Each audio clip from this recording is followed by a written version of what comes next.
Alhamdulillahi Rabbil Alamin. Wassalatu wassalamu ala asrafil mursalin Sayyidina wa maulana Muhammadin sallallahu alaihi wasallam wa ala alihi wa sahbihi ajma'in.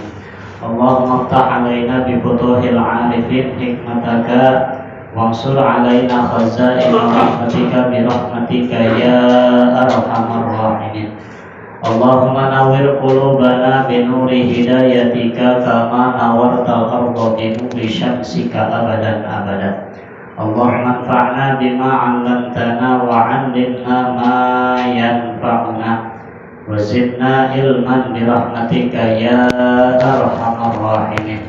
Qul subhanaka la ilma lana illa ma 'allamtana innaka antal alimul hakim. Rabbi shrah li sadri wa yassir li amri wahlul 'uqdatam min lisani yafqahu qawli. Rabbana innaka jami'un nasi liyaumin la raiba fihi innallaha la yukhliful mi'ad. Rabbana ftah bainana wa baina qaumina bil haqqi wa anta khairul fatihin walhamdulillahi rabbil alamin. Qala al-musannifu fi hadzal kitab rahimahullahu ta'ala wa nafa'na bi 'ulumihi amin. Bismillahirrahmanirrahim. Warruhu salasatu adrobi awaluha sultaniyah wasani ruhaniyah wasadisu jismaniyah.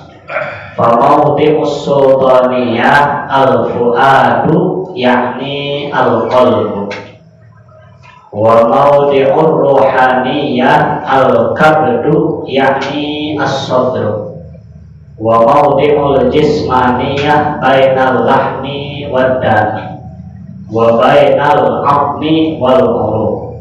Shadaqallahul 'azim. Para jamaah kaum muslimin rahimakumullah, pada pertemuan ini kita akan membahas tentang ruh. Ruh itu ternyata kata ulama ar-ruh salah satu adrobin. Ruh itu terbagi atas 3 warna. Ruh itu ada 3 warna. Awaluha sultaniyah. Nah, sebagaimana sebelum kita memecah daripada ruh yang kita akan bahas, ternyata Allah Subhanahu wa taala menciptakan ruh itu dari mulai Adam. Dari mulai Nabi Adam alaihissalam sampai umat akhir zaman, itu ruh diciptakan oleh Allah keseluruhan. Semuanya Allah ciptakan. Ketika Allah ciptakan ruh, malaikat protes. Gusti, ini Gusti menciptakan ruh. Ini akan dimasukkan ke dalam jasad dan akan menempatkan dunia, kata malaikat. Atau bagaimana ini kondisi dunia? Ini dunia gak bakal muat Gusti kalau Gusti semua menciptakan ruh segini banyaknya. Akhirnya dijawab kata Allah, ya emang malaikat saya ciptakan ruh, saya ciptakan jasad. Ya mungkin saja kalau saya tidak ciptakan mati. Kan ada mati, ada masa. Jadi tidak akan ada masa di mana dunia itu. Nah, zaman Nabi Adam, zaman Nabi Idris itu sampai Kanjeng Rasul meninggal sampai ke saat sekarang nih. Nah, dulu menciptakan roh itu kita semua bareng sama Nabi Adam. Nah, tapi beda-beda zaman. Nah, ini juga pantas saja kalau kata malaikat, kata Allah Subhanahu wa taala, mungkin saja kalau saya tidak ciptakan mati. Kalau saya tidak menciptakan maut. Kullu nafsin dha'iqatul maut. Setiap manusia, setiap insan akan merasakan yang namanya kematian. Nah, makanya setelah itu atuh Gusti kata malaikat, kalau misalkan ini semua umat manusia ingat akan kematiannya, mungkin panan ieu mau ngenah dahar-dahar acan jadi. Enggak enak makan acan. Nggak mau usaha, ya ingatnya mati. Itu ya pada mau mati. Gimana cara? Kata Allah Subhanahu wa taala, ya mungkin ada malaikat kalau saya tidak ciptakan cita-cita. Kan saya ciptakan tulul amal, saya ciptakan cita-cita untuk manusia, untuk dia berkasar di dunia ini. Silakan mempunyai cita-cita, itu ciptaan Allah. Gitu ya. Makanya ini kita yang hadir semua nih, kita punya cita-citanya beda. Beda. Gitu ya. Jangan jauh-jauh, saya contohkan gini aja. Ada orang yang dapat gusuran. Ini di Rangkas lagi banyak gusuran tol nih Pak Akbar. Gitu ya. Nih ada gusuran tol yang dapat 700, yang dapat 800 juta, bahkan ada yang dapat 1,5 M Pak. Itu kemauannya kan masing-masing. Enggak semuanya sama. Ada yang kemauannya Pak punya uang segini pengen bangun rumah. Ada yang udah punya rumah pengen punya mobil. Ada yang udah punya mobil pengen punya kontrakan, pengen ke Arab, pengen ke Anu, pengen liburan. Beda kan cita-citanya? Beda. Makanya Allah ciptakan tulul amal. Maka untuk pelajaran kita dalam riwayat ini, kita silahkan mempunyai cita-cita, cuma jangan terlalu tulul amal. Jangan terlalu tinggi cita-citanya sampai melupakan akhirat. Ini yang tidak boleh. Nah, kita juga mengingat mati terus. Satu ulah dia depan. Gayanya nggak mau usaha ya, ngurangin payah ya. Gitu ya dulu. Nah, makanya diimbangi antara tulul amal dan ingat akan kematian. Sewaktu-waktu mah kita harus ingat bahwa kita bakal mati. Nah, sewaktu-waktu. Ketika apa? Ketika ibadah, ingat, gitu ya. Nah itu likulli syai'in hikmatun. Setiap perkara yang kita saksikan, baik itu di lingkungan kita maupun di dalam tubuh kita, itu mengandung hikmah, gitu ya. Nah inilah kembali ketika Allah ciptakan ruh, malaikat protes, terus diciptakanlah tulul amal. Nah disitulah berbeda-beda. Nah ternyata umur itu Pak, yang sedang kita lakoni ini, yang sedang kita jalani di dunia ini, itu mempunyai yang namanya umur. Nah ternyata umur itu terbagi atas 5 waktu. Terbagi 5 waktu. Yang pertama, dari mulai gubrak lahir ke alam dunia sampai umur 15 tahun, itu namanya sobiyun atau sibah. Namanya anak kecil. Namanya anak kecil. Nah, yang namanya anak kecil sobi, salah aja wajar, bener juga aneh Pak. Nggak mungkin anak kecil di depan rapih sholat, nggak mungkin, jarang anak kecil. Kayaknya anak kecil ustaz juga nggak mungkin kayak gitu. Namanya sobi. Kadang-kadang di rumah mecahin gelas, mecahin piring, mecahin kadang-kadang badannya luar biasa. Ya, namanya juga lagi zaman sobi. Mending badung waktu kecil daripada badung udah bangkotan Pak. Badung udah gede mariku, bukan gelas yang dia pecahin, SPPT sawah, SPPT rumah dia gedein Pak. Itu badung udah gede Pak, mariku ke. Nah, mending badung waktu kecil. Nah itu zaman sobi. Nah, dari mulai umur 0 sampai 15 tahun ada masa di mana anak kecil, orang tua mempunyai kewajiban kepada anak ketika umur arba'atu sanatin wa arba'atu ashhurin wa arba'atu ayamin. Ketika anak kita pas umur 4 tahun, 4 hari, wajib kepada orang tuanya mendidik kepada anak-anaknya.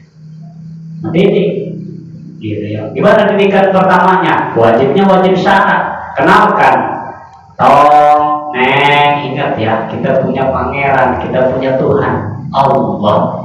Allah itu tunggal, nggak punya anak dan tidak diperanakan. Terus dijelaskan. Kita punya nabi, nama nabi kita Nabi Muhammad. Kita punya kitab namanya Al-Quran. Gitu ya, itu kewajiban orang tua Pak, mendidik akidah. anak kita, kewajiban kita. Waduh, berapaan tersanggup di kami kadang-kadang pohon cina cepana. Nah, titipkan anak kita ke orang yang mampu, ke ustaz, ke guru-guru ngaji. Kan ini guru-guru ngaji pada nganggur ya mana nih. Gitu ya, titipkan anak kita ke situ tuh. Untuk apa? Dididik supaya akidahnya terdidik. Sebab kewajiban orang tuanya, Pak. Kalau udah dititipkan, nah kewajiban kita yang itu gugur. Nah inilah, jadi umur bulan lahir ke alam dunia sampai 15 tahun itu namanya sobiyun atau siwan. Nah ada lagi umur manusia ketika 15 tahun ke umur 35 namanya syabun. Syab maknanya pemuda, pemudi, pemuda, atau perempuan perawan sebenarnya, pemudi lah. Nah, wa idza kunta syaban ghafilta bil lahwi. Nah, memang umur 15 sampai 35 ini nih, ketika datang umur 35, 15 sampai 35, ghafilta bil lahwi, kadang-kadang lalai terhadap ibadahnya. Lalai. Gitu ya, ya jangankan ibadah, jangankan sholat, jangankan ngaji, gitu ya. Disuruh ibadah, disuruh apa namanya, disuruh toat. Pemuda sholat, jangan main gitar terus, itu susah. Gofil tapi lahwi, lali, kadang-kadang lupa. Bahkan kan kadang-kadang siang dibikin malam, malam dibikin siang. Pemuda tuh, gitu ya. 15 sampai 35, wasyabun nasya'a. Nah bahkan kalau misalkan memang ada pemuda wasyabun mempunyai janji yang dijanjikan oleh Rasul, seorang pemuda yang dari umur 15 tahun ke umur 35 dia ibadah, nasya'a fi ibadati rabbih, dia ibadah kepada Allah secara sungguh-sungguh, yang bisa mempunyai yang seleper dengan ibadahnya para orang tua, maka nanti di hari kiamatnya akan diberikan tayung, Pak. La yauma la dhilla illa dhilluh, akan diberikan tayung di hari yang tidak ada tayung terkecuali tayung dari Allah. Nanti di hari kiamat. Untuk siapa? Untuk pemuda yang ibadahnya secara sempurna, Pak. Wasyabun nasya'a fi ibadati rabbih. Cuma memang kan godaannya nggak gitu pemuda mah. Pengennya main dan jaganya, pengennya main, pengennya kesana kemari terus. Gitu ya. Nah memang itu wa idza kunta syaban ghafilta bil lahwi. Memang kadang-kadang lupa, lalai terhadap ibadahnya sendiri. Nah terus dari umur 35 sampai 50 tahun itu namanya kuhula. Kuhula. Apa itu kuhula? Kuhula itu, Pak, umur rentan dapat penyakit. Dari umur 35 sampai 50, Pak. Rentan umur penyakit, Pak. Aduh, nggak laku apa, kehujanan sedikit aja sales makil. Gitu ya, nggak laku kerja sedikit langsung encok gitu. Duduk sebentar masa kurang kan. Aduh, padahal mestinya kerja banting tulang. Diajak ngaji, aduh cangkeng sini. Gitu ya. Lalu ada alasan aja. Nah, memang waktu kuhula rentan penyakit. Gitu ya, kadang-kadang pusing, kadang-kadang terus penyakit tuh tertimbul. Nah di umur 35 sampai 50. Nah ada lagi umur 50 sampai umur 70. Namanya apa? Namanya syuyukh. Syuyukh. Kata ulama, wa idza kunta syuyukhan sirta dhaifan. Nah apabila sudah umur masuk umur syuyukhan, sudah umur 50 sampai 70 sirta dhaifan, maka akan timbul di dalam diri itu orang tua dhaifan, kelemahannya. Sudah lemah, fisik sudah lemah. Gitu ya, enggak kayak waktu muda. Waktu muda kita usaha dari pagi sampai malam, bahkan sekarang mau apa namanya, mau dapat setengah hari juga capek baik. Gitu ya, barang ngangkat dulu mau kita kuat, sekarang udah nggak bisa. Gitu ya, karena memang dhaifan dari segala macam apa namanya kelakuan kita. Memang kalau udah umur 50 ke 70 dhaifan, lemah, nggak bisa. Gitu ya, dhaifan. Nah, kata ulama, mata tak malillah, mau nunggu apa lagi? Mata tak malillah, kapan-kapan sirah ngamal sirah kepada Allah. Maksudnya apa?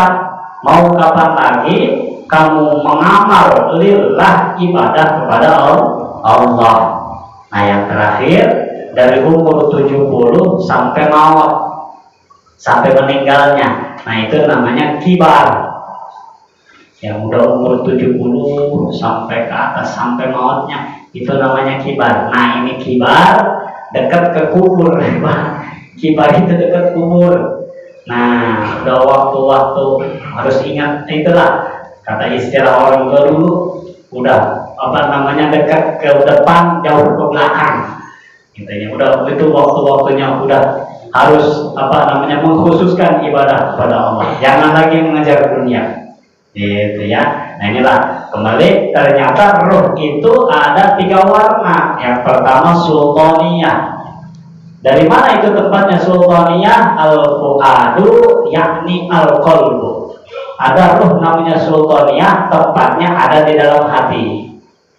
Gitu ya, tempatnya ada di dalam hati. Nah, ini hati kita mempunyai ruh namanya sultaniyah. Maka kalau ruh sultaniyah kita dirawat, insya Allah seluruh badan kita itu akan terjaga, Pak. Contohnya apa? Merawat roh qalbu, roh sultaniyah dengan ibadah kepada Allah, memperbanyak takwa, termasuk datang ke tempat pengajian. Gimana tuh itu? Itu ya, itu namanya merawat. Gitu ya, sebab di dalam surat Yasin tuh kayak kalau nggak salah, wa ayatul lahumul ardul maitatu ahyainaha wa akhrajna minha habban faminhu ya'kulun. Nah, itu dikiaskan Pak, sallallahu alaihi ayat Allah.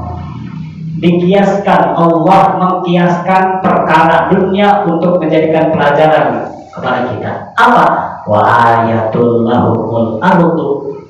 Allah menjadikan wa ayatul lahu untuk kamu semua. Ardul maitatu ahyainaha. Apa yang sudah mati di bumi ini, Pak? Bumi yang sudah tandus. Maitatu ahyainaha, kemudian Allah hidupkan.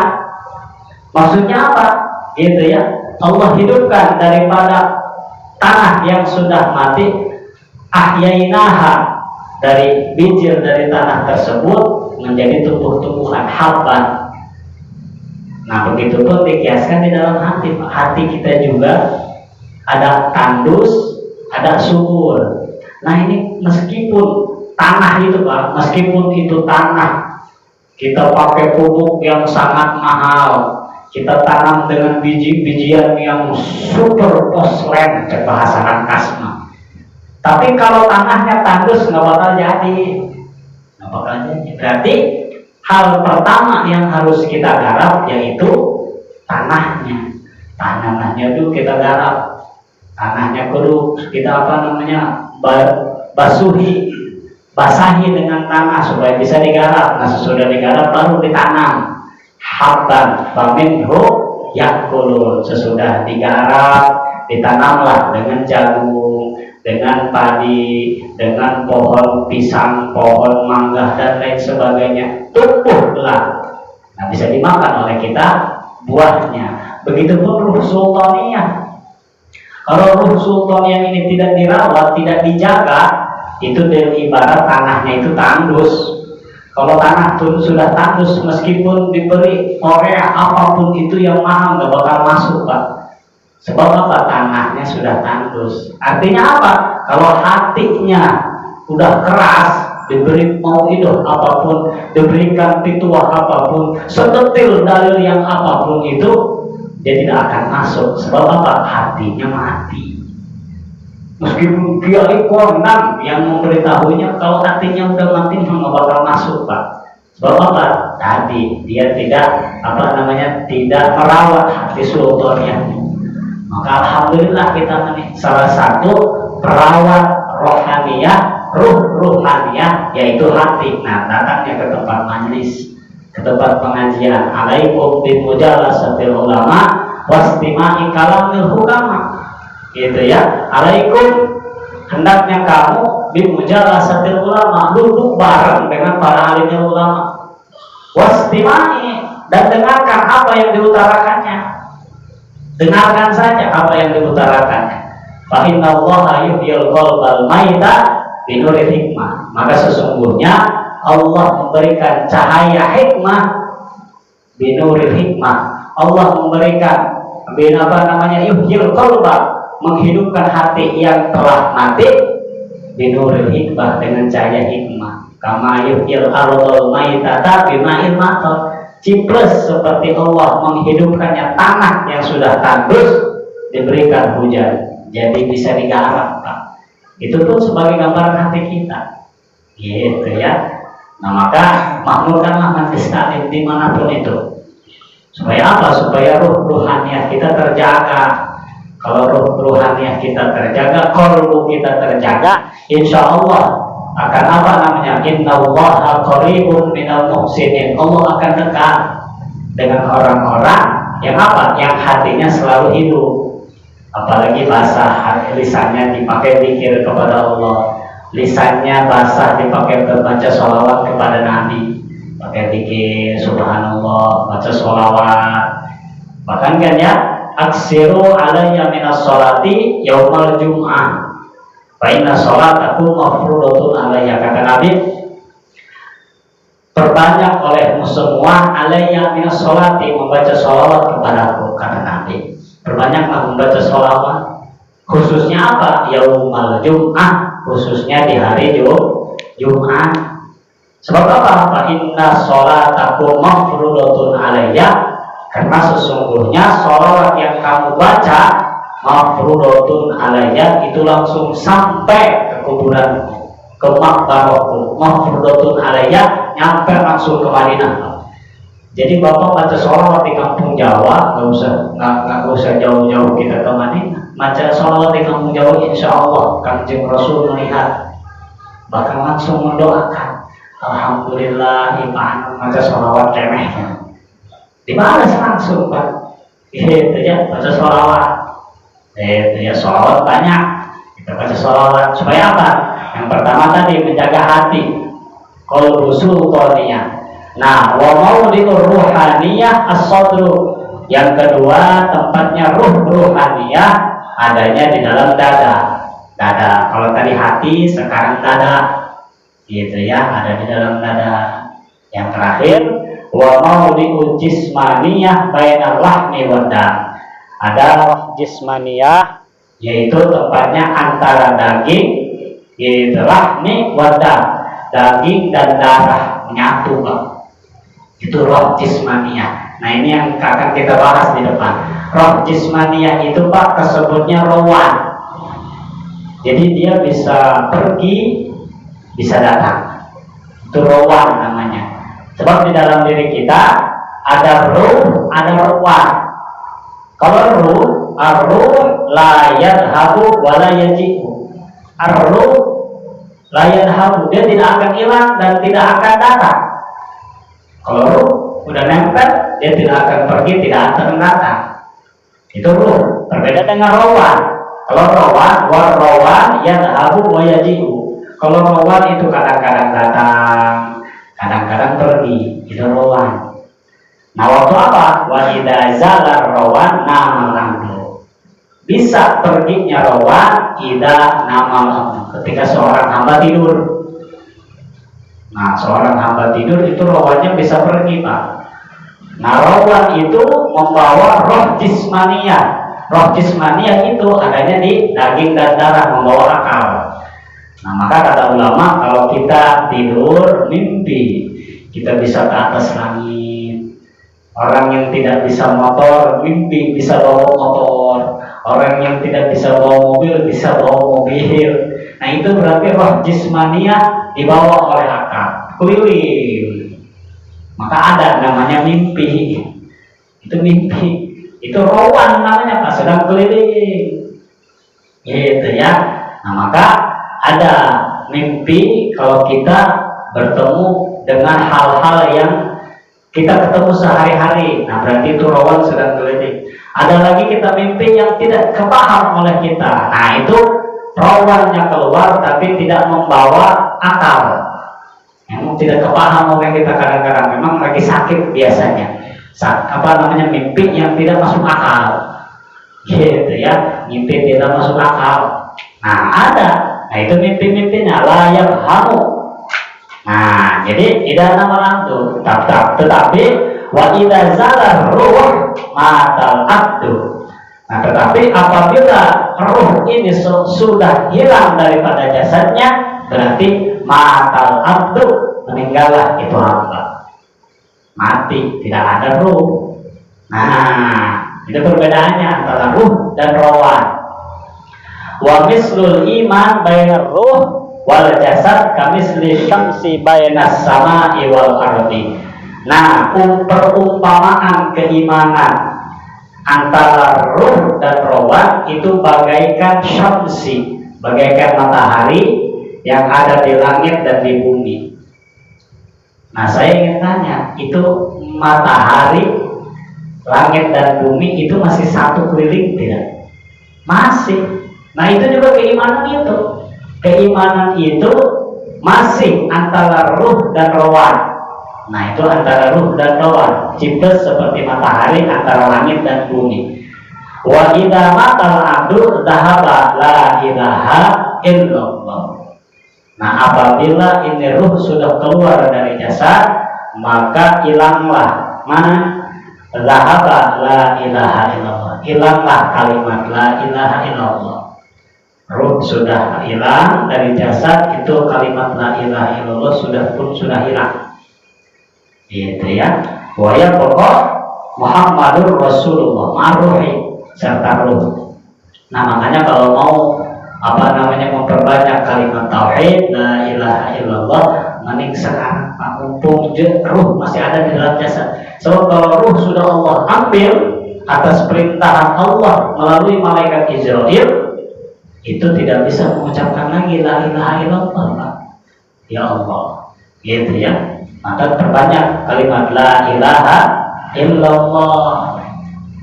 Maka kan kalau di pengajian saya itu kita membahas tentang kalimat la ilaha illallah. Itu Imam Syafi'i, Imam Maliki, Imam Hanafi, Imam Hambali, A'immatul Arba'ah itu menjelaskan semuanya mufakat orang yang mempunyai di dalam dirinya atakah. Gitu ya, maka dia akan keluar daripada api neraka. Atakah itu Pak, ada atakah sugro atau atakah kubro. Atakah sugro kalimat tauhid la ilaha illallah 70.000 kali. Kalau atakah kubro al-ikhlas 100.000. Gitu ya. Nah ini hadisnya semua sahih, ada yang gue baca. Nah tapi Mahadahibul Arba'ah ini berbeda pendapat. Ada yang berpendapat boleh dilakukan secara berturut-turut ketika tahlil baca, gitu ya. Ada lagi yang berpendapat lah ini mah harus dikhususkan, dihadiahkan khusus kepada yang ahli zikir. Itu yang namanya atakah. Atakah itu dibilang diucapkan, kita mensedekahkan kalimat kita dikhususkan untuk si mayit, itu atakah namanya. Ada lagi fidyah. Kalau fidyah itu sodako. Imam Syafi'i madzhabul arba'ah juga beda lagi tuh. Gitu ya, kalau Imam Syafi'i tetap harus beras 1 kali sholat 1 mud. Gitu ya. Nah ini terlalu jauh penjelasan tentang madzhabul arba'ah. Nah maka la ilaha illallah gampang kita mengatakan untuk orang lain, katakan untuk diri kita sendiri aja. Gitu ya. La ilaha illallah, la ilaha illallah. Gitu. Baca puji supaya apa? La ilaha illallah nempel di dalam diri kita sehingga sudah terbiasa di dalam ruh kita. Ketika akhir hayat kita terbiasa mengucap la ilaha illallah. Janji Rasul fi akhiri umuri la ilaha illallah dakhalal jannah. Orang yang di akhir hayatnya mengucap la ilaha illallah dakhalal jannah, masuk ke surga. Ya Allah, enak banyak. la ilaha illallah, maka dibiasakan di lisan kita untuk terbiasa pikir kepada Allah. Ma'ruf nih. Nah, wa yaqul Muhammadur Rasulullah ma'a jasadi. Nah, ketika ruh sudah naik, kalimat la ilaha illallah ikut ke sana, yang tetap hanya jasad, tinggal kalimat Muhammadur Rasulullah. Wa idza jatama'a shara imanan, apabila ini kalimat yang dua sudah berkumpul imanan, shara imanan, maka dia akan mempunyai keimanan yang sangat luar biasa. Nah, gitu ya. Nah, makanya ada kita tahlilan, ada ziarah kubur. Nah, memang itu sungguh kelakuan yang hasanah, Pak. Jangan kita menjelek-jelekan orang yang menjalankan tahlil, ziarah kubur, jangan. Sebab itu perintah daripada ulama-ulama terdahulu. Bahkan kan ya, kalau kita ditahlil, dikirim doa, itu kan kata Imam ila hadratin Nabiyil Mustafa sallallahu bisiril Fatihah. Pertanyaan kita, kenapa harus surat Al-Fatihah? Tuh, itu aja. Jangan nanya itu tahlil ada nggak dalilnya? Jangan, emang udah sahih itu. Pertanyaan kita, kenapa harus surat Fatihah? Padahal di zaman Nabi nggak ada. Nah, itu pinternya para ulama dulu kita, Pak. Kenapa pakai surat Al-Fatihah? Sebab surat Al-Fatihah itu sudah mencakup daripada satu Al-Quran. Di samping itu, memang kadang-kadang orang awam juga kayak kita bisa surat baca Fatihah. Memang misalkan ada imam nih, ada imam tahlil, imam selamatan dan lain sebagainya. Baca ini, ila hadratin Nabi Mustafa sallallahu Al-Baqarah misalkan. Bisa. Cuman kayaknya kabur banget ya, baca Al-Baqarah situ ya. Itu ya. Waduh, buntung ya nih imam beda amat baca Al-Baqarah kan. Boleh. Tapi kan ulama memerintahkannya apa? Al-Fatihah. Gitu kan? Nah, bahkan yustahabu indal qabri ayyu syai'in minal Qur'an. Nah, ketika kita mengunjungi orang tua kita ke kuburan, yustahabu disunahkan indal qabri di atas kuburan ayyu syai'in minal Qur'an, membaca apapun itu ayyu syai'in minal Qur'an, lafaz-lafaz daripada Al-Qur'an.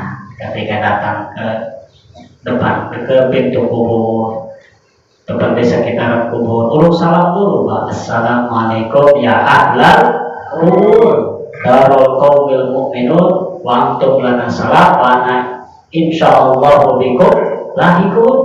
Baca salamnya, insyaallah dijawab dan memang terdengar. Karena seperti kita aja, kalau ada yang silaturahmi ke rumah kita, Assalamualaikum. Kadang-kadang zaman sekarang mau bukan saya main, bukan tamu ini, Pak. Assalamualaikum, paket deh, Pak.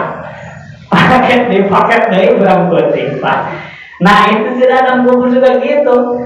Assalamualaikum ya ahlal kubur, dan seterusnya dijawab. Waalaikumsalam, dilihat tuh anak aing mereka. Gitu yang mengunjungi. Nah, udah nyampe di atas kubur, jangan dulu selfie segala macam. Ayu syai'in minal Qur'an, langsung baca Quran. Maka ada tuh detail juga kan, Al-Ikhlas 3 kali kan ya, Falaq Binas, ayat kursi terus sampai akhir surat Al-Baqarah. Itu dari ulama-ulama terdahulu, Pak, pintarnya. Ya kalau kita di atas Quran juga baca langsung surat Yasin, mulai enggak jadi masalah. Baca qulhu, baca apa asal ayu syai'in minal Qur'an, apapun itu yang ada di Al-Qur'an. Ya Allah, dibaca sama kita, Pak. Nah, wa in khatama kullahu kana hasanan. Bahkan kalau kita menghatamkan seluruh daripada Al-Qur'an, kana hasanan, itu lebih bagus. Maka ini ada keterangan dari ini kalau tidak salah dari kitab Fathul Mu'in, dipakai sama tradisi kita, Pak. Setiap ada yang meninggal, malamnya ada tahlil, disambung. Kalau ada yang pakai ngaji khatam Quran namanya. Itu bagus, Pak, sampai 7 hari. Itu apa? Karena hasanah, baik, bagus. Ya Allah, gitu ya. Wajib khatama, menghatamkan Al-Quran, dikhususkan untuk kita. untuk si mayit, gitu ya, khususkan untuk si mayit. Bahkan kan jangankan untuk khususkan si mayit, fadilah membaca Quran itu Pak dijelaskannya man qara'a al-Quran wa huwa fis shalah. Orang yang membaca Quran, gitu ya, orang yang membaca Al-Quran itu akan dibalas oleh Allah, tetapi wa huwa fis shalah, tetapi orang tersebut membaca Al-Qurannya fis shalah, di dalam ibadah sholat. Nah berarti kan di sholat ada baca Qurannya, ada surat Fatihah, sesudah membaca surat Fatihah membaca surat apapun itu. Nah itu akan dibalas oleh Allah. Kana lahu bikulli harbin mi'atu hasanah. Satu huruf akan dibalas oleh Allah 100 kebaikan. Ya Allah, satu huruf mana? Makanya banyakin sholat sunnah tuh. Sholat sunnah apapun itu, sholat sunnah witir, sholat sunnah qobliyah, ba'diyah, itu ya banyakin. Sebab apa? Ada di dalam sholat itu ada kalimat Al-Fatihah. Al-Fatihah itu di dalam Quran. Nah sesudah Al-Fatihah kita membaca surat. Ya Allah, gitu ya. Bikulli harfin 100 Pak. Satu huruf bakal dibalas 100 kebaikan. Ya Allah. Nah makanya bacaan Quran yang paling baik itu di dalam ibadah sholat. Yang paling baik, yang paling hasanah. Nah bahkan kalau kita mengikuti Sayyidina Utsman Pak, Sayyidina Utsman itu pas sahabat Nabi penghatam Al-Quran, bahkan satu malamnya itu seorang Sayyidina Umar hanya untuk sholat tahajudnya itu 2 rakaat Pak. Hanya 2 rakaat, tapi satu malamnya itu menghatamkan Al-Quran. Satu kali tahajud hatam Quran. Ya Allah, itu ya, satu kali tahajud hatam Quran, itu Sayyidina Utsman. Nah kira-kira menggunakan dalil ini Pak, satu huruf akan dibalas 100 kebaikan. Wa man qara'a al-Qur'ana bi ghairi shalah. Nah adapun orang yang waduh kayaknya Pak Ustadz di dalam sholat saya malas nih, tapi pengen punya ganjaran, masih ada nggak? Masih. Orang yang membaca Al-Quran bi ghairi shalah, tapi dia tidak sholat, ala wudu'in, tapi punya wudu, harus wudu dulu. Nah ya, nah maka falahu bikulli harbin khamsu wa ishruna, maka akan dibalas oleh Allah satu huruf 25 balasan, 25 kebagusan. Lumayan itu juga. Sore-sore, pagi-pagi gitu ya, habis sholat subuh buka Quran, dibuka tapi ya punya wudu. Bismillahirrahmanirrahim. Alhamdulillahilladzi anzala ala 'abdihi kitabahu wa lam yaj'al lahu 'iwaja. Baca surat Kahfi. Kata idza waqa'atil waqi'ah sampai beres. Itu satu huruf akan dibalas 25 kebagusan, kebaikan oleh Allah. Ya Allah, cepanan waduh Pak Ustadz, saya juga wudu masih malas ini. Masih ada nggak? Masih. Wa man qara'a al-Qur'ana bi ghairi wudu'in falahu asyru hasanat. Orang yang membaca Quran tapi dia tidak sholat, dia tidak punya wudu, itu tetap akan dibalas oleh Allah. Berapa? Asyru hasanatin, satu huruf akan dibalas 10 kebaikan. Lumayan itu juga. Berarti apa lagi ngelamun kayaknya mana? Tapi ketahuan Quran, ketahuan surat Qul Hu umpamanya. Lagi ngelamun Bismillahirrahmanirrahim. Qul huwallahu ahad. Dibalas tuh. Satu huruf 10 kebaikan. Lagi jaga warung, itu maka kamu datang baca Quran, nggak jadi masalah. Yang penting di diri kita nggak ada najis, nggak ada hal-hal yang diharamkan ketika baca Quran. Apa salah satunya? Mempunyai hadas besar. Awas sih Pak, masih punya hadas besar, belum mandi sama istri, baca Quran, nggak boleh. Gitu ya. Itu mah kita suci, hanya tidak punya wudu. Gitu ya. Lagi di jalan, lagi di kantor, lagi di kerjaan, lagi di warung. Itu kita apa surat apa dibaca apa kita. Di samping kalau kita lagi jaga warung kita akan diberkahi. Gitu ya. Kalau kita lagi aktivitas di jalan, ibadah apa namanya kerja kita akan diberkahi. Kenapa? Di lisan kita baca Al-Quran, satu huruf akan dibalas 10 kebaikan. Ternyata untuk ibadah itu nggak harus punya huruf, ternyata kali hayang bahasa rangkas mah. Cuman kita yang kadang-kadang 10 kita yang malas itu ya, malas ya Allah. Nah inilah ternyata membaca Quran itu segitu sangat luar biasanya. Nah, al-qabru awwalu manzalin min manazilil akhirah. Dilanjutkan bahwa tadi kalau kita membahas tentang ruh, sekarang membahas tentang kuburan. Al-qabru awwalu manzali min manazilil akhirah. Yang namanya kubur itu awal tempat daripada berbagai tempat di akhirat. Orang yang sudah masuk ke alam kubur itu sudah mempunyai beda alam. Jadi perbatasan antara alam dunia dan alam akhirat yaitu alam kubur. Dan juga untuk akidah kita, Pak, jangan sekali-kali menghukum alam kubur pakai alam dunia. Seperti apa contohnya? Sahabat Rasul yang dilaknat, teman-temannya Abu Jahal, saya lupa namanya. Nah itu pada zaman Nabi ada satu sahabat, bukan satu sahabat, satu musuh Nabi yang dia itu menggali kuburan. Nabi tentang menjelaskan tentang nikmat kubur, tentang siksa kubur. Dia menggali kuburan, satu kuburan, dia memperlihatkan di depan Nabi dengan sombongnya, hei Muhammad, ini yang dinamakan dengan nikmat kubur, ini yang dinamakan dengan siksa kubur, mana yang dijanjikan olehmu ya Allah. Maka untuk kita Ahlus Sunnah wal Jamaah jangan sekali-kali menghukum hukum akhirat dengan hukum dunia, beda, Pak. Jangankan kita menghukum dunia dengan akhirat, kadang-kadang dunia Indonesia dan dunia luar negeri aja beda, Pak. Beda. Jangan jauh-jauh ke Arab, di Singapura aja yang nggak ada visa. Ini kita Indonesia berangkat ke Singapura. Ada di Singapura kalau nggak salah tuh kuburan Habaib namanya Habib Nuh. Ada masjid namanya Ba'alawi. Kalau nggak percaya, Pak, ke Singapura aja deh.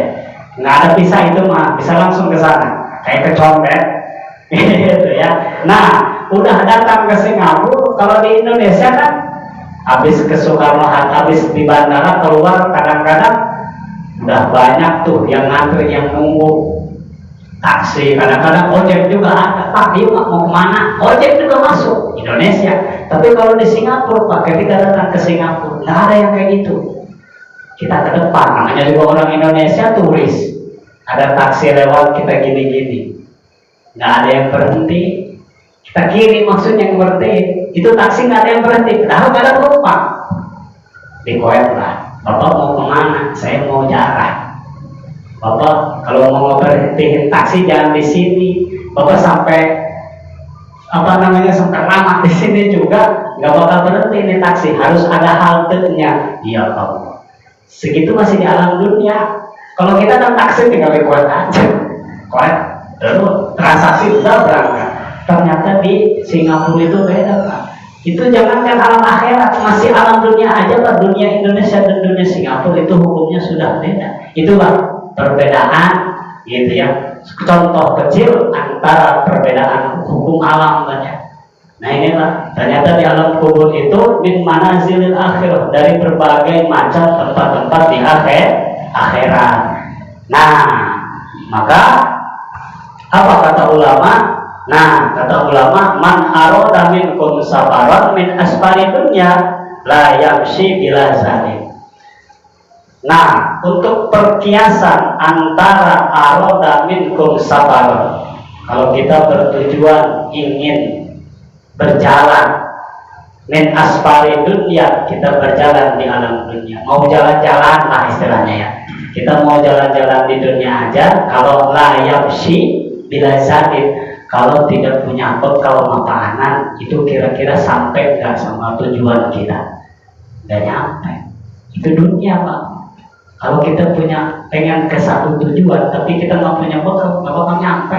Contoh, kita pengen jarah ke Cilongok, ke Sultan Banten, ke Cirebon lah ya. Nah tapi kita nggak punya ongkos, nyampe nggak? Enggak. Coba anak bisa Pak Ustadz nge-BM nih, kolot-kolot nge-BM gitu ya, nyampe cuma lama. Nah itu pun itu hukum dunia bila zatin gak bakal nyampe. Wa kaifa yuridus safaru ilal akhirah, gitu ya, itu perjalanan dunia, apalagi perjalanan nanti di akhirat. Nah maka di akhirat itu majra'atul akhirah, ad-dunya majra'atul akhirah. Dunia itu tempat tandurnya, tempat bertangannya untuk kita diambil untuk nanti bakal di akhirat. Nah maka faman naja minhu fama ba'dahu aisaro. Nah maka barang siapa yang selamat daripada alam kubur, maka aisaro ba'dahu, maka sesudah di alam kubur itu dia akan merasa gampang. Dia akan tidak mendapat siksaan kalau di alam kuburnya sudah menemukan nikmat kubur. Tapi sebaliknya, wa illam yurja minhu fama ba'dahu asyaddu. Tapi kalau di kuburnya itu sudah pahit, sudah sempit, sudah gelap, sudah enggak betah. Nah itu di sananya itu fama ba'dahu asyaddu. Nah itu sesudahnya itu akan lebih pahit, akan lebih banget. Na'udzubillahi min dzalik. Maka bagusnya ulama-ulama terdahulu itu diayatkan 1-7, ada 40, ada 100, ada haul. Nah itu mengingat-ingat khusus untuk kita yang hadir, umumnya untuk memang yang dikhususkan, yang dihaulkan. Itu tidak secara langsung ketika kita mengadakan acara haul, itu arwah roh yang dihaulkan hadir pada tempat tersebut. Hadir, gitu ya, sudah hadir. Alhamdulillah, anak-anak saya masih ingat. Dia sodako, dia haul, gitu ya, hadir. Tuh lihat dia roh yang hadir haulan tuh. Ya Allah melihat jamaah yang hadir, ada yang tidur aja kan gitu. Lihat, ada yang terengok ngelihat berkatnya cukup apa enggak. Itu kan sirruh tuh kelihatan, sehingga sesudah dia senang kembali ke alam kubur dengan rasa senang cipless. Seperti kita berjalan di dunia ini kan, kalau kita bertemu dengan pertemuan yang akhir mah kadang-kadang udah berjalan-jalan pulang ke rumah ya ceritain apa yang akhir tersebut. Kalau anak kampung tuh ya, anak Rangkas, orang-orang kampung datang ke Jakarta, norak banyak, lihat kereta, lihat stasiun yang megah, pulang dia secara aing kamari naik kereta di Jakarta, ada kereta panjang dia sini, ada ada ban, ada rel. Stasiun Rangkas sekarang udah gede, akhir tuh. Nah begitu berakhir kubur, begitu sudah dihaulkan dia kembali ke alam kuburnya merasa senang, cerita ke ruh-ruh yang lain, cerita, ya Allah saya dikiriman arwah, saya dikiriman haul oleh anak saya, alhamdulillah mendapat kejembaran, mendoakan karena dikubur. Kama masyarna biha, ya Allah panjangkan umurnya, sehatkan badannya, jembarkan rezekinya. Kama masyarna biha, seperti engkau menjanjikan kepada kami akan dimasukkan ke dalam surga Allah, ya Allah. Tapi sebaliknya, orang yang tidak mengikuti haul, yang memang enggak, karena dia nggak punya ilmu atau alasan yang lain, dia tidak ingat orang tuanya, itu di alam kubur juga melamun kan, datang ke rumah enggak, di kuburan melamun, ditanya Pak, lu kenapa ngelamun aja lu? Anak gua nih nggak ada yang kiriman haul, nggak ada yang ingat sama gua, nggak ada, gitu ya. Dipakai apa emang itu pakaiannya? Beak kucu di sholat bayi Cina. Na'udzubillahi min dzalik. Makanya yaitu ya wasiat dari saya, tanamkan di dalam diri anak-anak kita untuk perkara-perkara yang dianjurkan oleh Ahlus Sunnah wal Jamaah. Kalau kita ingin melihat anak kita mengingat ketika kita menghaulkan kita pun harus melakukan tersebut. Misalkan kalau kita sekarang sudah rajin menghaul orang tua kita, insya Allah anak kita akan menghauli kita, insya Allah. Maka mudah-mudahan kita semua dipanjangkan umur, mudah-mudahan kita dicebarkan rezeki, mudah-mudahan kita diberikan sehat afiat, selamat di dunia, selamat di akhirat. Al-Fatihah.